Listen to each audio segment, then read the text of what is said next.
Assalamualaikum warahmatullahi wabarakatuh. Alhamdulillah wassalatu wassalamu ala rasulillah wa la hawla wa la quwwata illa billah. Rabbi shrah li sadri wa yassir li amri wahlul 'uqdatam min lisani yafqahu qawli. Allahumma 'allimna ma yanfa'una wanfa'na bima 'allamtana warzuqna 'ilman nafi'a amin ya rabbal alamin. Hadratul mukarramin, hadirin jamaah yang dirahmati Allah Subhanahu wa taala. Alhamdulillah, puji syukur kehadirat Allah atas segala kenikmatan yang Allah berikan kepada kita, sehingga pada kesempatan malam hari ini kita diberikan kenikmatan untuk melaksanakan sholat dan alhamdulillah berjamaah. Semoga Allah Subhanahu wa taala senantiasa memberikan kita keistiqomahan untuk menjalankan syariat ini sampai nanti diwafatkan dalam keadaan husnul khatimah. Amin amin ya rabbal alamin. Tak lupa salat serta salam mari kita sanjung sajikan ke junjungan kita Nabi Agung Muhammad SAW, dengan penuh harap semoga kita termasuk umat yang akan mendapatkan syafaat di yaumil qiyamah nanti. Amin ya rabbal alamin. Hadirin yang dirahmati Allah Subhanahu wa taala, pada kesempatan kali ini kita akan membahas terkait satu transaksi yang mana Islam itu tidak hanya ngatur masalah sholat apa enggak sholat, zakat apa tidak zakat, tapi lebih daripada itu Islam juga mengatur mana cara menghasilkan uang yang halal dan mana yang haram. Dan ibadah juga tidak terbatas hanya kepada melakukan ibadah yang sifatnya ritual, tapi ibadah juga termasuk salah satunya adalah menghindari hal-hal yang diharamkan. Bahkan banyak para sahabat Nabi yang kemudian mengatakan dengan tegas bahwasanya warok adalah ibadah yang paling afdol. Artinya Bapak Ibu yang dirahmati Allah, kita mencoba untuk menghindari hal-hal yang diharamkan, menghindari sumber-sumber harta yang diharamkan. Itu nilainya jauh lebih tinggi di hadapan Allah dibandingkan kita kemudian qiyamul lail berrakaat-rakaat. Kenapa? Karena qiyamul lail itu hukumnya sunnah, sedangkan menghindari yang haram itu hukumnya wajib. Maka banyak ulama mengatakan warok, menahan diri untuk tidak ngambil yang haram, itu ibadah atau pahalanya lebih besar dan dinilai sebagai satu ibadah yang besar, bahkan melebihi ibadah-ibadah sunnah lainnya. Nah, maka dalam hal ini kita akan mencoba membahas satu tema terkait dengan muamalah yang sering kita lakukan, yang nanti kaitannya adalah dengan riba. Yang mana riba ini seluruh ulama telah sepakat bahwasanya hukumnya adalah haram. Baik riba itu besar ataupun kecil, baik riba itu disepakati atau kemudian tereksploitasi, baik riba itu kemudian atas inisiatif orang yang meminjam ataupun atas kesepakatan bersama. Karena memang ayat tentang riba itu ditutup dengan ya ayyuhalladzina amanu taqullaha wa dharu ma baqiya minar riba in kuntum mu'minin. Wahai orang-orang yang beriman, bertakwalah kepada Allah dan tinggalkanlah sisa-sisa dari haramnya riba jika kalian beriman. Fa illam yaf'alu fa'dhanu biharbin minallahi wa rasulih. Kalau kalian tidak mau, maka kumandangkanlah perang kepada Allah dan Rasulnya. Wah, ini ngeri.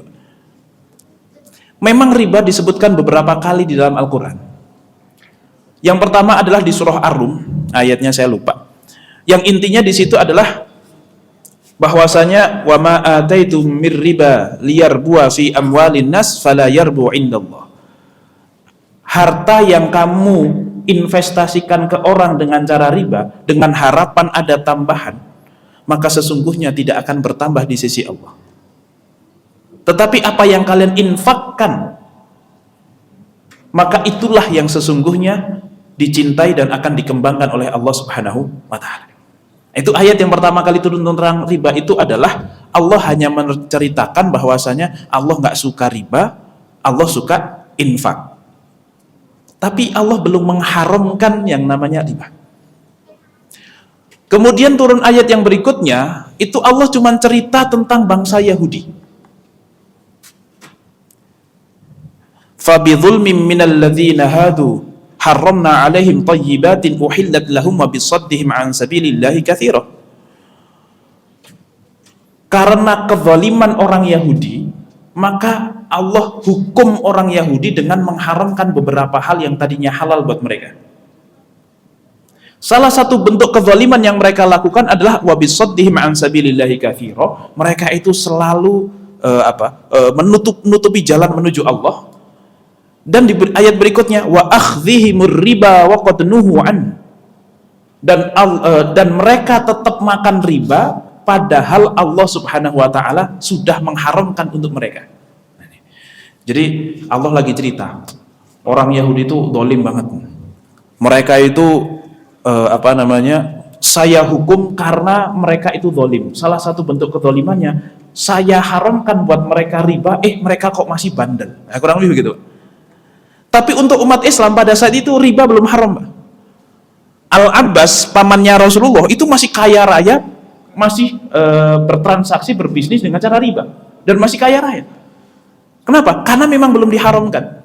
Sampai turun surah Ali Imran kalau tidak salah. Ya ayyuhalladzina amanu la ta'kulur riba adhafan mudha'afah. Wahai orang-orang yang beriman, jangan kalian makan riba yang berlipat ganda. Barulah saat itu Allah haramkan riba untuk umat Islam. Bahwa tadi Allah cerita tentang Yahudi, diharamkan buat mereka riba, haram buat mereka itu belum tentu haram buat kita, Pak. Karena ada sebagian syariat yang untuk mereka haram, untuk kita halal. Contohnya misalnya adalah makan tetelan. Tetelan itu hukumnya haram, Pak, buat mereka meskipun tetelan sapi. Tapi kalau untuk kita halal atau haram, Pak? Halal atau haram, Pak? Ya, hukum aslinya halal. Masalah ada yang pantangan, itu urusan lain gitu, Pak ya. Tapi hukum aslinya halal. Nah, artinya awal-awal para sahabat Nabi sudah pada wanti-wanti, sudah pada tahu, oh Allah itu kayaknya bakalan mengharamkan riba juga buat kita. Sampai akhirnya turun ayat surah Ali Imran itu. Nah, di dalam surat Ali Imran itu ayatnya masih terbaca, dan di situ disebutkan bahwasanya jangan makan riba yang berlipat ganda. Artinya kalau tidak berlipat ganda, kalau tipis-tipis gitu boleh nggak, Pak? Boleh atau tidak? Boleh, berdasarkan ayat itu boleh. Karena memang yang diharamkan adalah yang berlipat ganda pada saat itu. Tapi ini bukan ayat yang terakhir turun dalam masalah riba. Ayat ini meskipun terbaca ayatnya, tetapi secara hukum memperbolehkan sebagian riba itu sudah dihapus oleh surah surah Al-Baqarah di akhir-akhir surat. Pokoknya sebelum ayat yang terpanjang itu, Pak. 2 halaman sebelum Ali Imran. Yang wa ahallallahu al-bai'a wa harramar riba itu. Nah, terus nanti termasuk salah satunya ya ayyuhalladzina amanu taqullaha wa dharu ma baqiya minar riba in kuntum mu'minin. Ini kan kalian sudah meninggalkan riba yang besar-besar. Riba yang kecil-kecil kan masih. Nah, sekarang tinggalkan semua bentuk riba meskipun yang kecil-kecil. Nah, ini adalah ayat yang terakhir membahas masalah riba. Maka kalau ada orang kok kemudian menghalalkan riba asalkan logis, asalkan tipis, asalkan ringan, nggak apa-apa berdasarkan Ali Imran, itu keliru, Pak. Kenapa? Karena ayat itu sudah mansuh. Mansuh itu apa? Terhapus secara hukum oleh surah Al-Baqarah yang tadi saya sebutkan itu 275 kalau tidak salah, sampai 279, 280-an lah kurang lebih. Nah, maka dari ayat ini para ulama mengatakan bahwasanya seluruh ulama ijma haramnya riba dengan segala bentuknya, dengan segala jenisnya, meskipun sama-sama sepakat. Karena ada yang berkelit, Pak. Ustadz, orang itu utang sama saya sekian, terus saya tadinya nggak mau ngasih, tapi dia maksa, ya udahlah saya kasih. Utangnya berapa? 10 juta. Saya akhirnya kasih 10 juta, tapi dia janji kembalikinnya 1 tahun. Oke, saya udah oke, ya udahlah oke. Nah, dia salah satu cara maksa saya itu adalah dengan saya balikin 12 juta deh. Nggak apa-apa, saya yang mau, saya ridho, saya ikhlas gitu. Nah, kira-kira kita yang mau minjemin boleh nggak tuh Pak kayak gitu? Boleh nggak kalau ridho begitu Pak? Tetap tidak diperbolehkan. Karena apa? Karena akadnya haram, meskipun saling ridho tetap tidak boleh. Itu sama persis kayak, mohon maaf Pak, laki-laki hidung belang sedang datang ke perempuan nakal, kemudian transaksi Pak. Ridho sama ridho nggak itu Pak? Ya kan? Yang satu nyiapin duit, yang satu memang cari pelanggan. Apalagi pas sudah selesai, pas mau bayar, kemudian ini uangnya, ini sewanya, ini tipsnya. Wah, masya Allah banyak sekali bang, gitu. Jazakallahu khairan katsiran. Kira-kira jadi halal apa enggak? Maka tidak semua yang kemudian asalkan suka sama suka itu jadi halal, enggak selalu Pak. Bahwasanya ya ayyuhalladzina amanu la ta'kulu amwalakum bainakum illa an takuna tijaratan antaradim minkum, itu hanya masalah jual beli. Yang harus ridho sama ridho, yang menjadi halal kalau ridho sama ridho itu adalah dalam urusan menentukan harga dalam jual beli Pak, bukan dalam akad riba.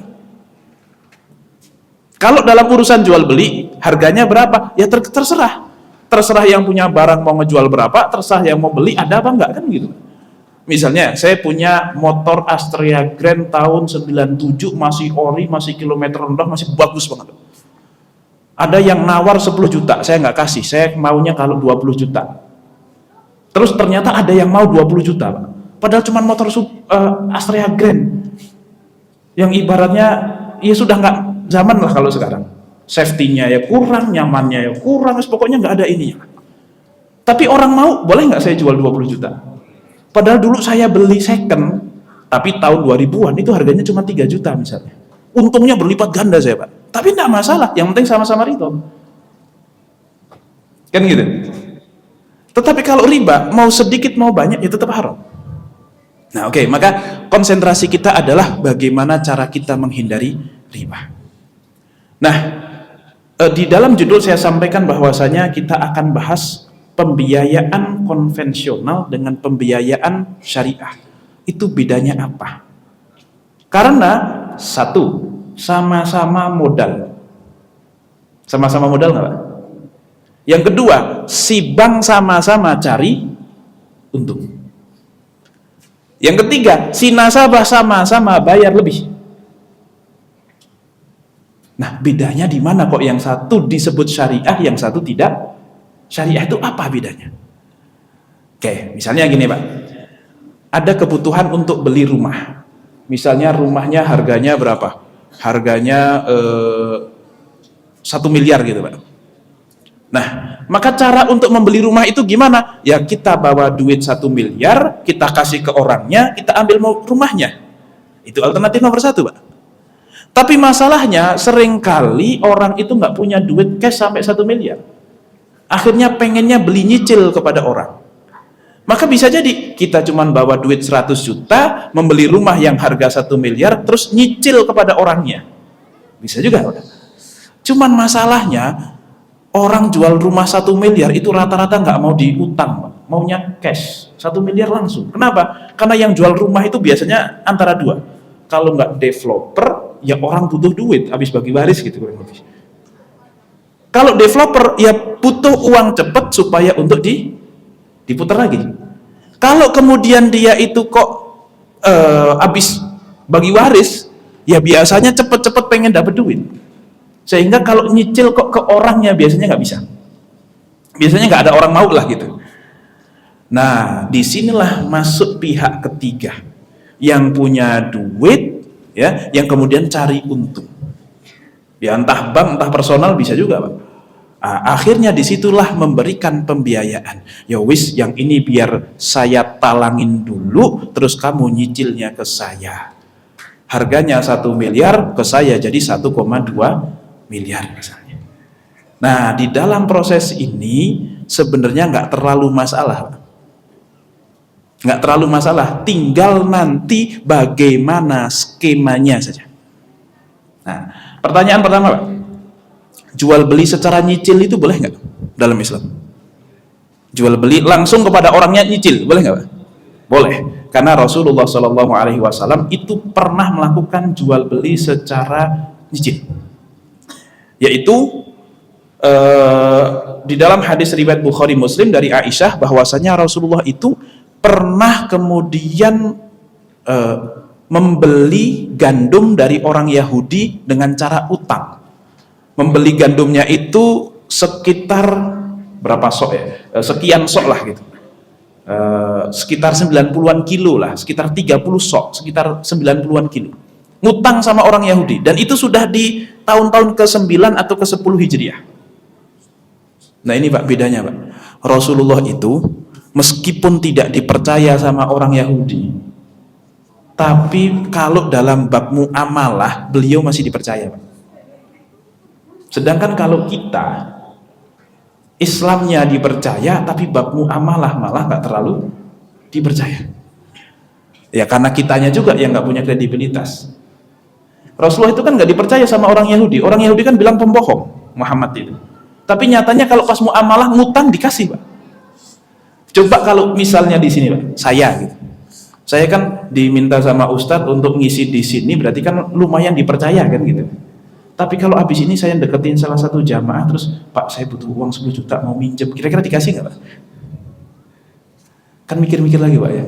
Kenapa? Karena nggak kenal. Oh berarti kita kenalan dulu. Pertanyaannya kadang semakin kenal semakin nggak percaya kalau mau minjemin Pak. Nah ini bedanya kita sama Rasul tuh gitu Pak. Rasul tuh musuh-musuhnya pun masih percaya. Bahkan ketika Rasul hijrah dari kota Mekah ke Madinah, itu kan hijrahnya diam-diam berduaan sama Sayyidina Abu Bakar. Siapa yang ditinggal suruh gantiin posisi Rasul siapa Pak? Ali bin Abi Thalib, menantunya. Ya. Apa tugas dia? Ya selain tidur di situ, tugas dia juga mengembalikan titipan-titipan yang dititipkan kepada Rasulullah oleh orang-orang kafir Quraisy. Jadi mereka sudah berantem 13 tahun Pak. Itu kalau nitipin barang masih kepada Nabi Muhammad, karena kalau nitipin barang pasti amanlah ke beliau. Padahal berantem 13 tahun masalah agama. Itu Nabi Muhammad. Ya beda, makanya Al-Amin tetap. Nah kalau kita semakin kenal sama orang, semakin tidak percaya. Nah, Rasulullah itu pernah jual beli dengan cara hutang. Ustaz, berarti kalau kayak gitu ngutang itu sunnah Rasul berarti. Kan Rasul pernah dalam hadis riwayat Bukhari Muslim lagi Pak. Berarti sunnah Rasul nggak?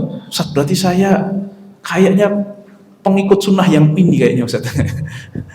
Karena setiap warung pernah saya utangin Ustaz. Apakah demikian? Tidak. Tapi kenapa kok Rasulullah dibuat pernah ngutang? Itu ya karena memang Rasul itu Rasul beneran. Maksudnya gimana? Nabi Muhammad itu tidak hanya Rasulnya Abu Bakar, Utsman, Abdurrahman bin Auf, yang kaya-kaya, bukan. Rasulullah itu selain Rasul untuk mereka, ya Nabi untuk kita juga Pak. Yang ngutang itu kayak agak jadi hobi dikit gitu. Jadi ya biar ngayomin semuanya, orang kalau mau ngutang kayak gimana itu tahu caranya. Nah, tapi intinya adalah jual beli secara tidak tunai itu boleh dalam Islam. Oke. Nah, bagaimana kalau kemudian terjadi penambahan harga dari harga cash menjadi harga kredit? Ini misalnya masih dua pihak Pak, belum ada pihak ketiga nih. Masih cuma dua pihak saja. Saya misalnya jualan motor. Beli ke saya boleh cash, boleh kredit. Kreditnya ke siapa? Ya ke saya. Terus saya bilang, ini motor harganya kalau cash 20 juta. Kalau kredit setahun 25 juta, kalau kredit 2 tahun 27 juta. Boleh nggak Pak seperti itu? Boleh atau tidak? Bukankah ada penambahan harga karena penambahan waktu? Dan nanti dalam satu hadis dikatakan bahwasanya man ba'a bai'ataini fi bai'atin falahu awkasuhuma awir riba. Barang siapa yang melakukan jual beli dengan dua harga, maka wajib untuk beli dengan harga terendah, kalau tidak maka itu termasuk riba. Berarti boleh atau enggak ya Pak? Barang siapa yang membeli dengan dua harga atau lebih, maka wajib beli dengan harga terendah, kalau tidak maka hukumnya adalah riba.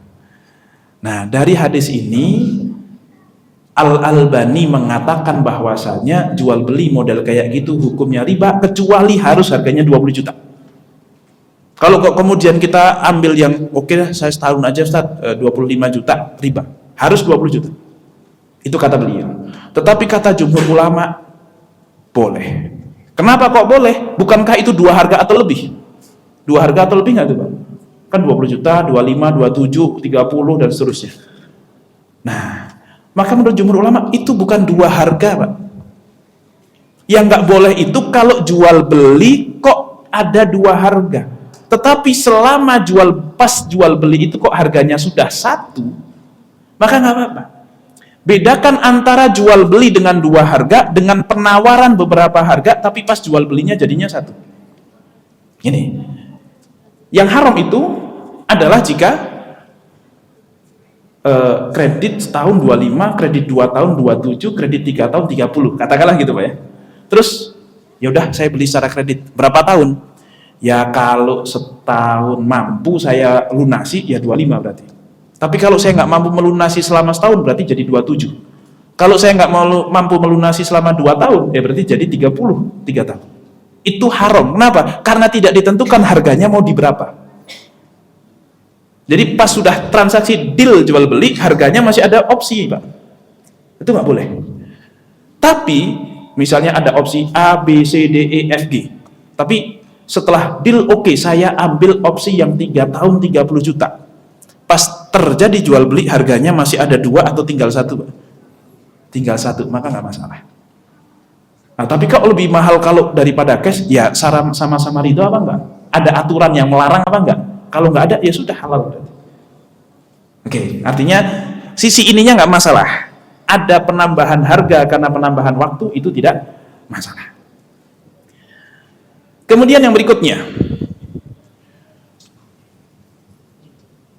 kalau kemudian tidak ada orang yang bisa menjual dengan cara kredit, saya mau beli motor tapi dealernya nggak mau kalau saya ngutangnya sama dealer, akhirnya dealer ngajak tukang bank atau leasing, yang leasing itu akan nalangin pembelian kita. Nah, boleh apa enggak? Kalau di dalam skema bank konvensional kurang lebih seperti ini Pak. Nasabah yang cuman punya duit 10 juta tapi pengennya motor Ninja yang harganya 100 juta, boleh nggak Pak? Orang punya duit 10 juta kok pengen Ninja 100 juta, itu boleh nggak Pak? Ya kalau itu kan masih nggak apa-apa, tinggal yang penting cara dapatnya itu gimana kan gitu. Dia karena datang ke dealer bawa 10 juta kemudian ditolak, akhirnya dia datang ke bank. Bang, saya pengen motor yang 100 juta itu, tapi duit saya cuma 10 juta.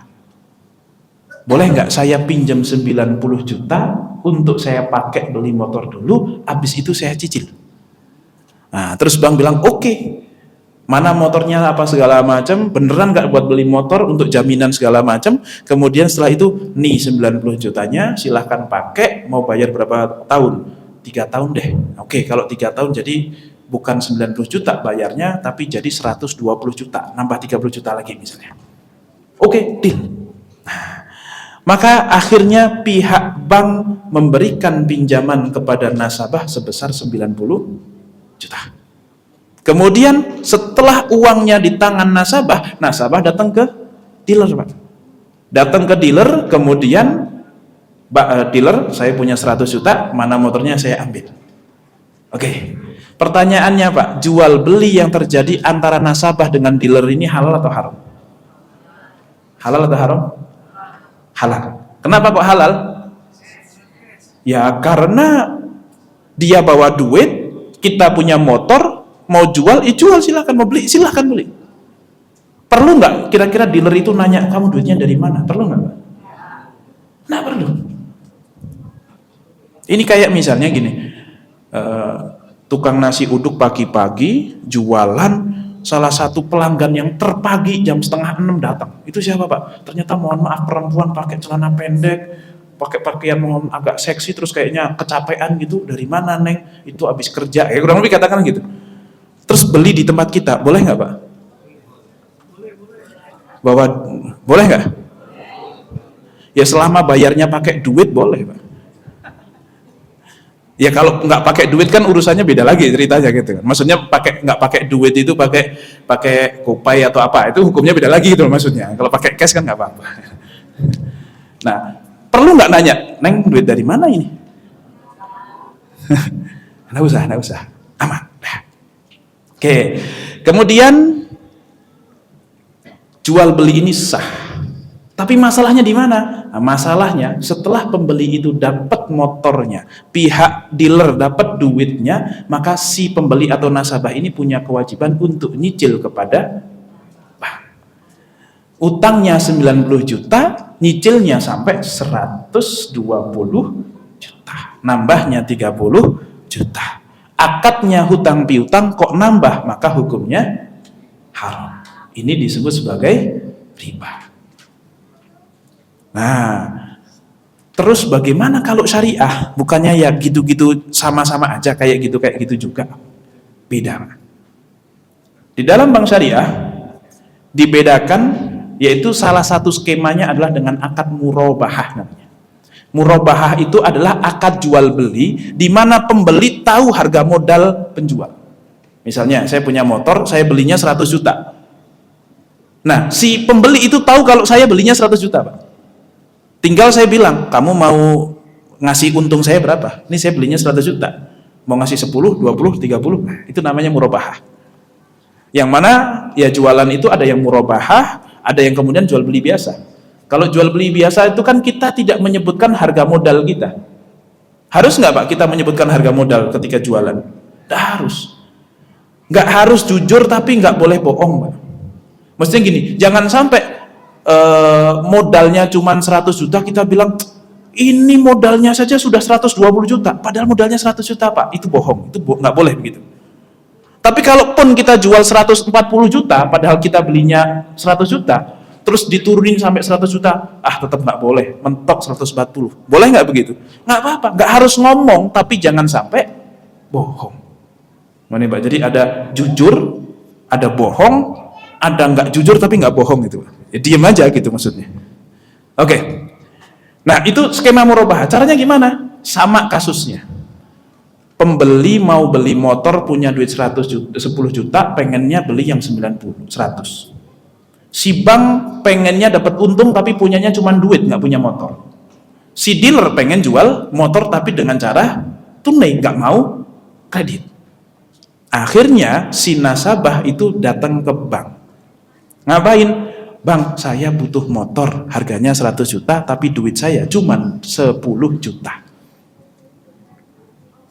Terus si bank bilang gini, motor yang kayak gimana? Yang speknya ini. Oh, ya sudah, gini saja deh. Saya tak beli dulu motor yang kamu maksud itu. Biar saya langsung beli ke dealer, saya beli dengan cara cash.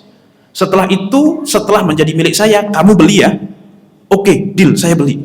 Janji tapi jangan kabur. Iya, saya beli. Di sini itu terjadi perjanjian, Pak. Bukan akad tapi janji. Kenapa kok baru janji? Karena belum bisa diakadkan, Pak. Kenapa kok nggak bisa akad? Karena barangnya belum ada. Barangnya belum ada, duitnya juga nyicil, itu nggak bisa. Yang boleh itu kalau barangnya nggak ada, duitnya harus cash. Atau kalau nggak, barangnya ada, duitnya nyicil, itu boleh. Tapi kalau barangnya nggak ada, duitnya juga nggak ada, kok sudah akad, itu nggak boleh. Ya entar aja pas sudah ada salah satu. Bisa dipahami sampai di sini? Oke. Nah, setelah itu baru janji. Janji pokoknya kalau saya udah kebeli motor, kamu membeli dari saya, tapi ngasih untung ya. Oke, saya beli. Ini namanya janji, Pak. Janji jual beli, bukan jual beli. Bedanya apa? Ya beda, Pak. Kalau baru janji berarti belum terjadi perpindahan kepemilikan. Tapi kalau sudah terjadi jual beli berarti sudah terjadi perpindahan kepemilikan. Ini sama persis kayak akad nikah dengan janji nikah, Pak. Sama atau beda? Orang kalau sudah akad nikah boleh Noel nggak, Pak? Nggak usah Noel, lebih dari Noel juga boleh. Tapi kalau baru janji nikah itu sudah boleh atau belum? Belum. Itu belum nikah.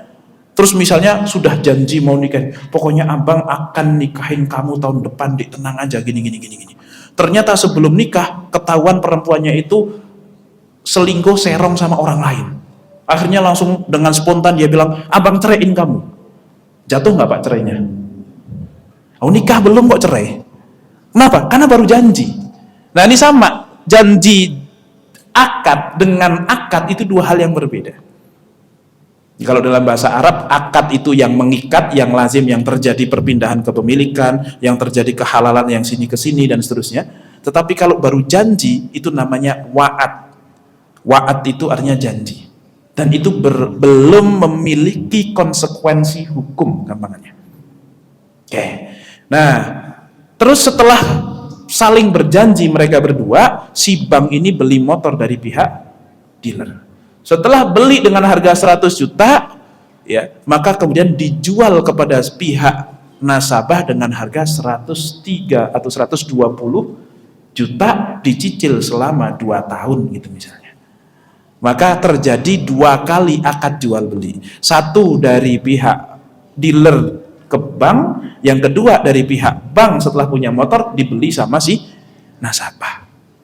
Bank sama-sama dapat untung 30 juta, nasabah sama-sama dapat motor 100 juta dengan uang cuman 10 juta, si pihak dealer sama-sama bisa menjual motornya secara tunai. Ini dua hal yang sama ujungnya tetapi prosesnya beda, maka hukumnya pun juga beda. Dan ini pernah diajarkan oleh Rasulullah SAW.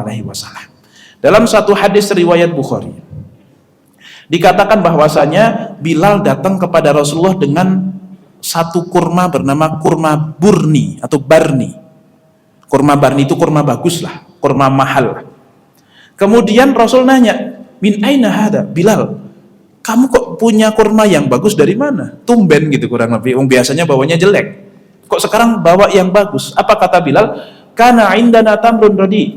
Ya Rasul, tadi sebenarnya saya dari rumah tuh bawa kurma yang jelek, tapi 2 kilo gampangannya. Nah, karena jelek saya kok pengen cari yang bagus. Akhirnya saya datang ke pasar, kemudian saya cari kurma yang bagus, kemudian 2 kilo kurma yang jelek ini saya tukar dengan 1 kilo kurma yang bagus. Apa kata Rasulullah? Bilal, itu riba, itu riba, itu riba.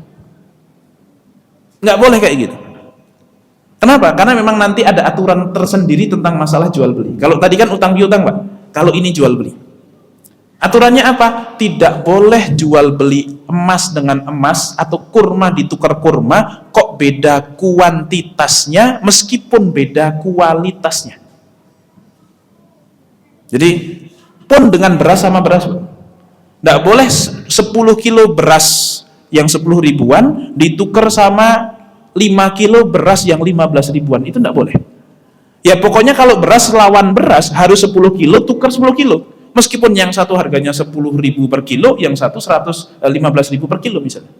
Tetap harus kuantitasnya sama. Ini ada aturan khusus untuk beberapa komoditi. Nah, maka yang dilakukan Bilal itu adalah riba. Rasul mengatakan Bilal itu riba, itu riba, itu riba. Nggak boleh begitu. Nah, apa kata Rasulullah? Kalau memang kamu pengen yang bagus padahal punyanya yang jelek, maka jual dulu punyamu yang jelek itu, kemudian kamu punya duitnya, setelah itu kamu lakukan transaksi yang berikutnya yang terpisah untuk dengan membeli kurma yang bagus. Hasilnya sama nggak, Pak? Yang masalah itu adalah Bilal punya kurma jelek kok pengen yang bagus, atau yang masalah adalah cara Bilal menukar kurma yang jelek menjadi kurma bagus. Yang salah caranya. Maka selama caranya kok bisa halal, maka selama tujuannya juga tidak haram, nggak masalah untuk dilakukan. Nah itulah yang kemudian sedang coba dilakukan oleh perbankan syariah untuk kemudian menghalalkan yang tadinya haram. Oh haramnya karena ada hutang piutang riba. Kita tukar, kita ganti yang tadinya hutang piutang, kita tukar menjadi jual beli gimana? Oh ternyata bisa. Meskipun secara undang-undang harusnya bank itu nggak boleh melakukan transaksi jual beli, Pak. Nggak boleh harusnya. Nah terus gimana? Murabahah itu akhirnya di undang-undang dikatakan bukan jual beli tapi pembiayaan. Bahasanya begitu. Padahal kalau di dalam fikih Islam itu jual beli aslinya. Dan karena itu jual beli dulu sempat terkena PPN 2 kali. Kan memang terjadi 2 kali pembelian, Pak. Bank beli dari dealer, setelah itu bank jual ke nasabah, 2 kali akad, 2 kali kena pajak. Sempat begitu, tapi karena peraturan pajak yang begitu memberatkan bank syariah, akhirnya minta untuk dihapus sehingga sekali pajak saja sebagaimana di bank konvensional. Akhirnya seperti itu. Oke, ini adalah perbedaan antara bank konven dengan bank syariah. Maka bisa kita simpulkan ada beberapa perbedaan. Misalnya, akad antara bank dan nasabah di dalam bank syariah itu akadnya apa, Pak? Jual beli. Kan nasabah beli dari bank. Tapi kalau di dalam pembiayaan yang riba, maka nasabah itu akadnya ke bank apa? Utang piutang. Kemudian akad antara bank dan supplier. Kalau dalam murabahah, maka pihak bank membeli dari supplier, jual beli juga. Tapi kalau di dalam pembiayaan riba, itu tidak ada urusan antara bank dengan supplier. Karena bank urusannya cuma sama nasabah. Wis pokoknya ini duitnya, yang penting nanti balik. Terserah kamu mau beli di mana, terserah. Begitu, kurang lebih seperti itu. Kemudian yang berikutnya, akad antara nasabah dan supplier. Kalau di dalam transaksi murabahah atau jual beli yang dalam perbankan syariah, itu tidak ada, Pak. Karena nasabah tidak beli ke supplier, tapi nasabah beli ke bank.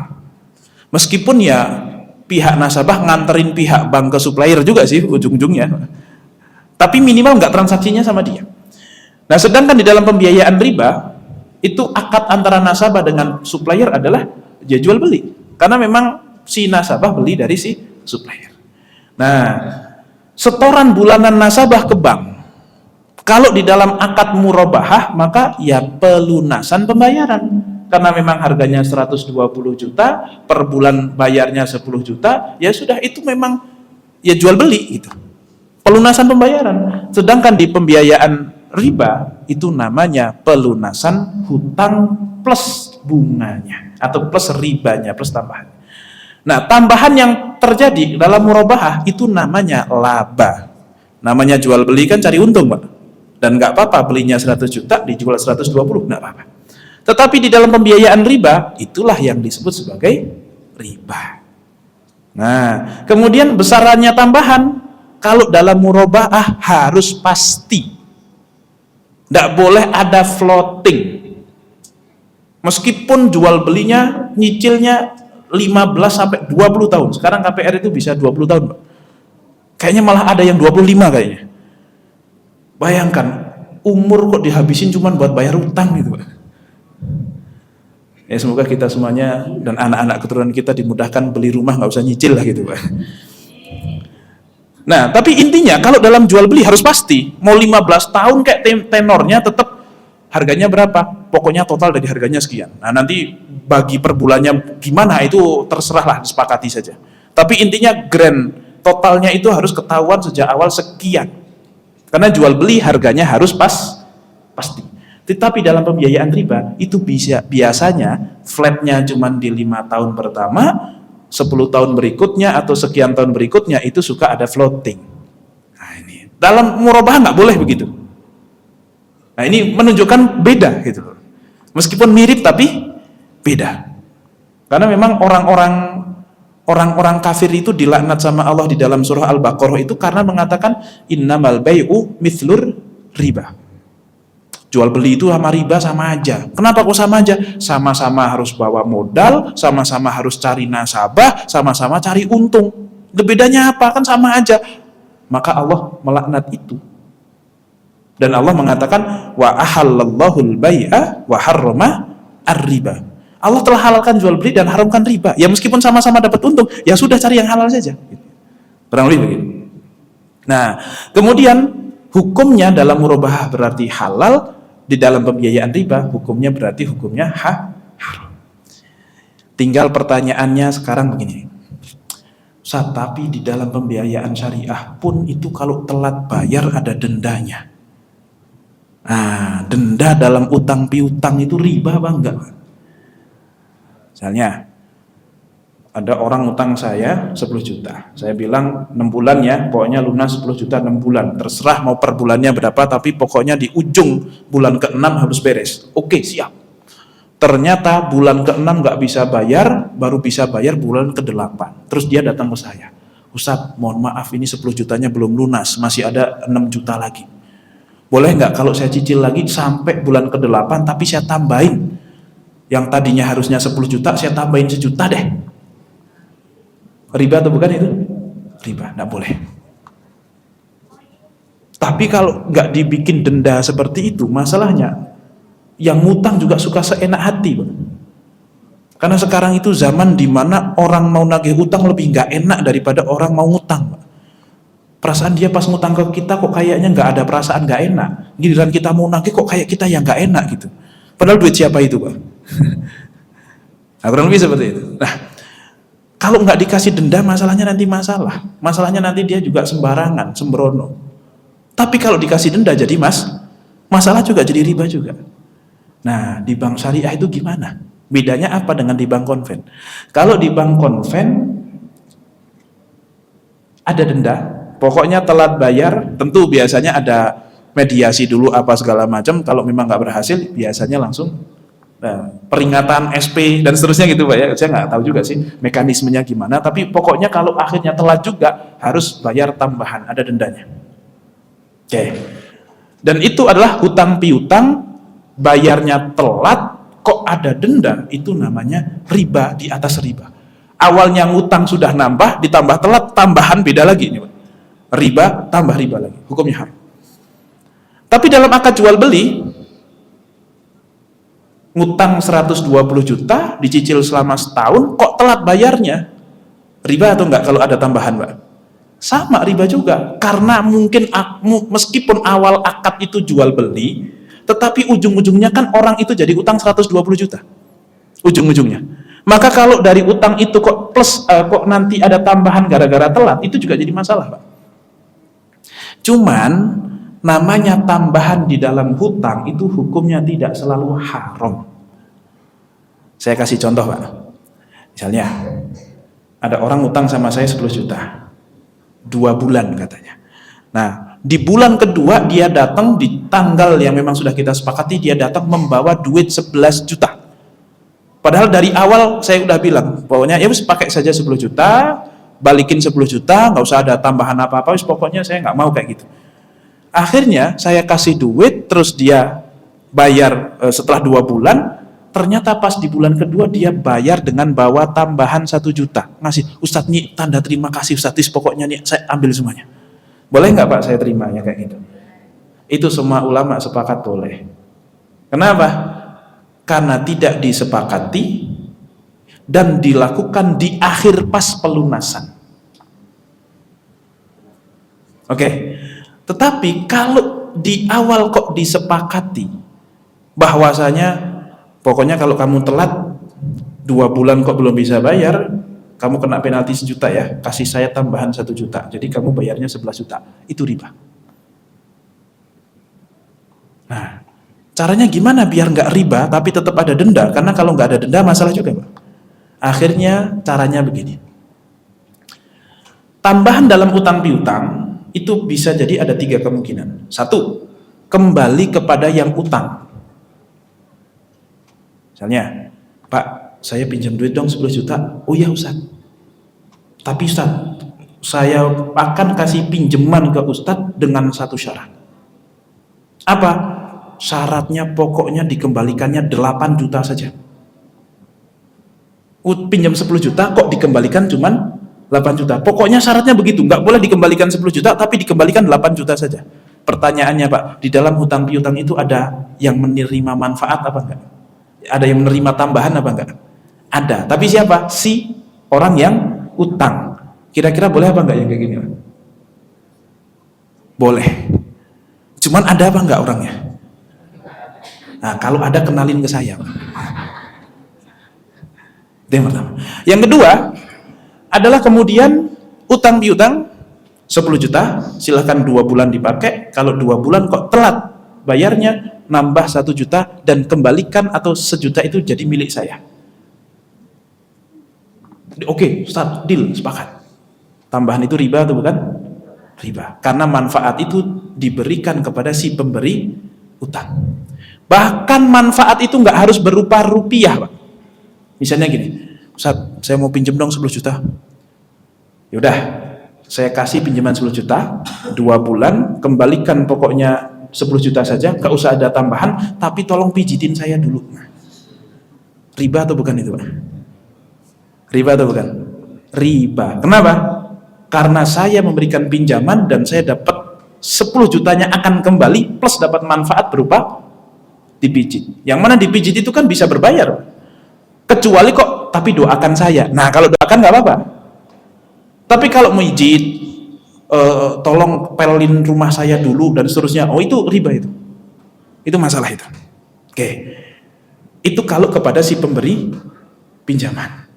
Nah, yang terakhir, bagaimana kalau misalnya kamu utang 10 juta nggak apa-apa, 2 bulan, tapi kalau telat, kamu kena denda. Loh, bukannya riba itu, Ustaz? Bukan. Dendanya bukan untuk saya. Kamu harus bayar 1 juta masukin kengklengan ke Masjid Al-Akbar. Riba atau bukan? Riba atau tidak? Karena kalau kamu telat, saya juga males. Kenapa? Duit saya makin lama. Oh, ini adzan dulu. Oke, kita adzan sejenak, habis itu kita lanjutkan sedikit terkait masalah denda ini. Tafadhol.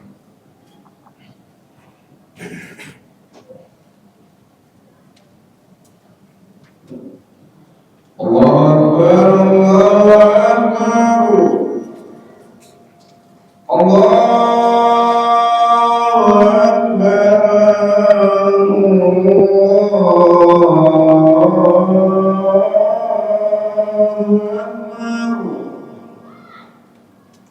Asyhadu an la ilaha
Baik, hadirin yang dirahmati Allah, kembali kita sebutkan terkait manfaat yang timbul karena hutang piutang. Yang pertama, manfaat itu kembali kepada yang berhutang, maka nggak apa-apa. Yang kedua, manfaat itu kembali kepada yang memberikan utang, maka itu hukumnya haram, itu riba. Yang ketiga adalah manfaatnya kembali kepada pihak ketiga yang gak ada urusan sama orang yang pinjam sama orang yang minjem. Pokoknya setiap kamu telat, kamu harus sedekah 100.000 per seminggunya ke Masjid Al-Akbar. Nah, kira-kira riba nggak Pak? Gitu. Inilah ulama berbeda pendapat terkait yang ketiga ini. Di bank konvensional, bank syariah memang ada denda. Tetapi denda yang di bank syariah tidak boleh menjadi pemasukan untuk bank tersebut.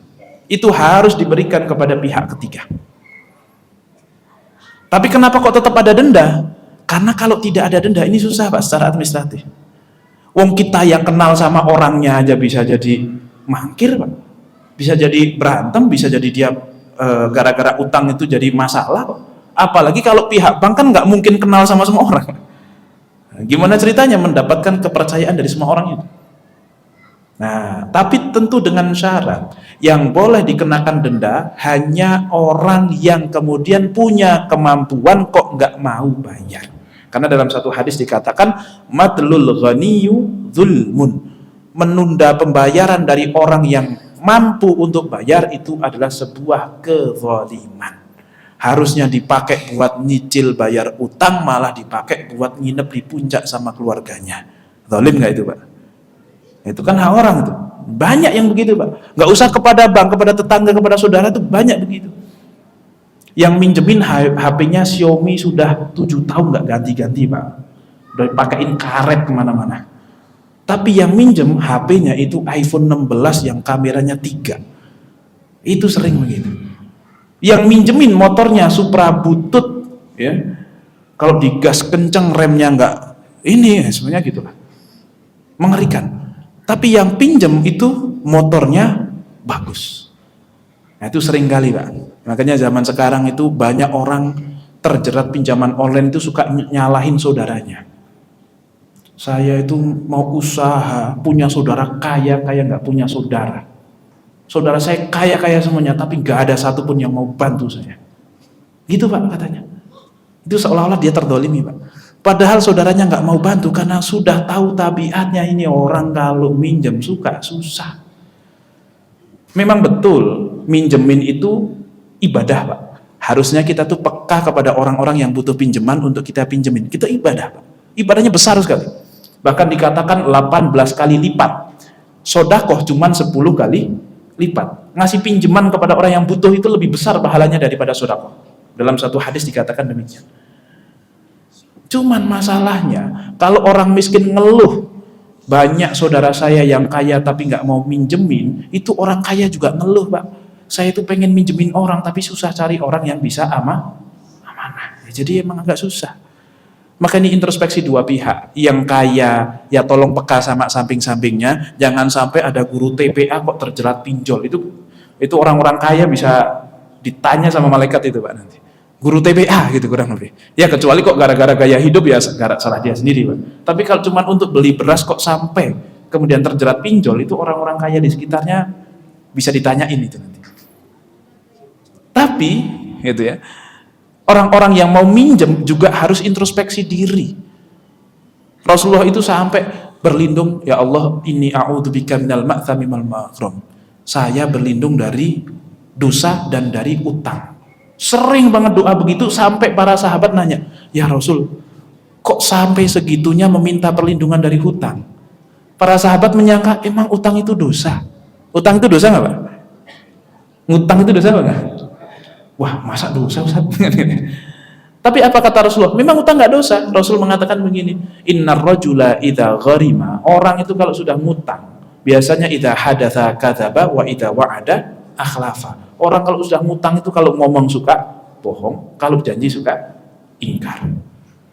Ngutangnya nggak dosa, tapi seringkali ngutang itu menimbulkan dosa yang lainnya. Maka kalaupun mau ngutang boleh, tapi jangan sampai kemudian menimbulkan dosa-dosa yang lainnya. Baik. Ini terkait masalah perbankan syariah dan juga perbankan konvensional, tapi yang saya sampaikan itu bukan satu-satunya pendapat. Karena sebagian ulama, meskipun minoritas, ada yang mengatakan bank konven pun hukumnya juga masih halal selama bukan untuk kebutuhan pokok, tetapi untuk permodalan, maka nggak apa-apa. Ada yang mengatakan demikian. Ya, dan juga ada yang ekstrim kiri, Pak. Bahkan bank syariah pun masih belum syariah. Ya ada juga gitu. Jadi ini bukan satu-satunya pendapat, tetapi minimal kita hargai. Oh, ya ada bedanya, meskipun kita tidak tahu bedanya itu apa. Tinggal cari tahu saja. Gitu ya. Karena kadang kita tidak tahu itu dianggap tidak ada, Pak. Kan sering banget kan orang ditanya, ini dalilnya nggak ada itu. Nggak ada apa kamu nggak tahu? Karena orang yang nggak tahu dalilnya ada itu sering bilang dalilnya tidak ada. Padahal beda antara tidak tahu ada apa enggak dengan tahu kalau tidak ada, itu beda. Makanya kalau nggak tahu jangan sok tahu. Nah, kalau itu. Baik, mungkin cukup itu dari saya terkait materi yang bisa saya sampaikan. Semoga bisa difahami dan semoga kita semuanya terhindar dari hutang piutang, dari kondisi yang membuat kita harus meminta kepada orang lain. Semoga kita dilonggarkan, dimudahkan kehidupannya, mendapatkan rezeki yang halal, yang berkah, yang kalau misalnya ada saudara yang butuh kita bisa bantu insya Allah. Tapi mungkin cukup itu dari saya dan semoga apa yang kita sampaikan ini bermanfaat. Qulu qouli hadza wa astaghfirullahal azim li wa lakum wa lisairil muslimin. Wassalamualaikum warahmatullahi wabarakatuh. Bismillahirrahmanirrahim.